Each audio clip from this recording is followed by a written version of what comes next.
Hello, welcome to Cook to Nourish. Today's recipe is that of AIP Focaccia bread or grain-free, kind of like a flatbread.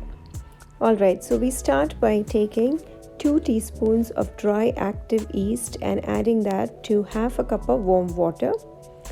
We'll also add 2 teaspoons of maple syrup. It's important you use only maple syrup here and not honey, as that will not let the yeast ferment. Now with the hot water will enable the yeast to ferment, so we just mix it up and then close it with a lid and keep it covered for about 5 to 10 minutes. Meanwhile, we take the grain-free flour blend, that is Beth's Blends. This one, by the way, there are 2 different types of grain-free flour blends that Beth's Blends have, and this one is a red bag, and we need to use 2.5 cups of that. So that's 2 cups and that's half a cup. And we had 1/4 teaspoon of sea salt, and just using a spoon, just kind of dry mix this the salt with the blend. And next we are going to add mashed sweet potato. Now this is sweet potato, white sweet potato that has already been cooked, boiled. I used an instant pot to boil it, and then I have mashed it and measured it to be a half cup. Now it's important to mash the sweet potato really well, because if it's lumpy, then the bread won't come out as well. Next, we need coconut milk. I use Native Forest Simple, and what I did is empty the can first and warm it up and mix it up so that the lumps go away. And then I'm going to that milk I add about 1 cup and 1/4 cup. So that was actually 1/4 cup of coconut milk that I've added here. I like to use the masher to continue to kind of mix that mashed sweet potato in with the flour, and once you feel like it's blended in well, then you can use like a spoon or a whisk to mix the rest of it. Now before we start mixing again, you need to also add the yeast that we had let sit for about 10 minutes and see how well it's like fermented. This is all like frothy. So this would make like a perfect bread. So this is very, very important step, that the water be warm enough. It should be around between 90 to 100 degree Fahrenheit.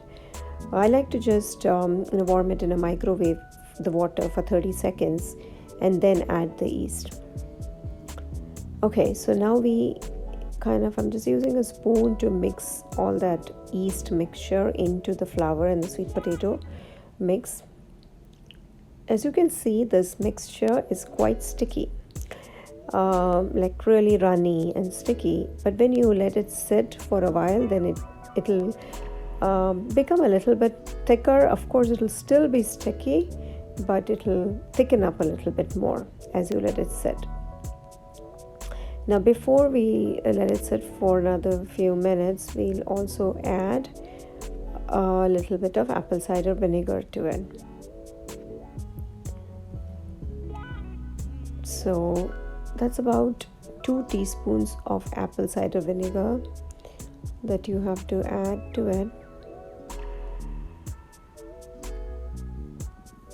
And again, like stir and mix it well.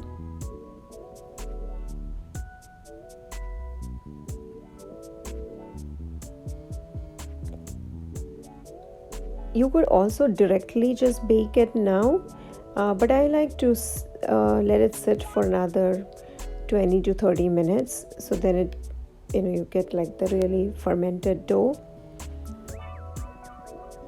So I'm going to cover it with a cloth and let it sit for about 30 minutes.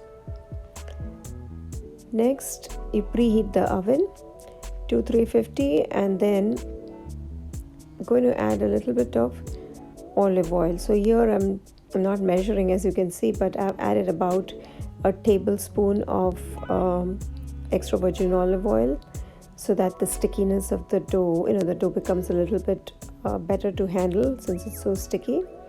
And now we dump all this mixture. It's still loose, right? As you can see, very sticky and loose. Now you dump all of this into a pan, a sheet pan. So my pan is very small. I don't know if you can make out from here, but it's about 11 inches to 8 inches long. That's like a small sheet pan. And I'm telling you the size or the dimensions of the pan because, based on that, your bread, the thickness of the bread will be. So I'm spreading this dough into this small pan, and then that makes it, your ultimately when your bread is baked, it will be about 3/4 inch in thickness. Okay, and that's how a focaccia bread is usually. It's very thick. So I've added extra virgin olive oil on top. You can actually also add some seasoning mix on top. And this goes in the oven to bake at 350 for about 20 minutes. And you have to wait until the edges are golden brown. So that's your, thing to know that it is done, because oven temperatures vary and the timings may vary. But, in my oven, it took about 20 minutes. Let it cool for a few minutes before you try to cut it or slice it.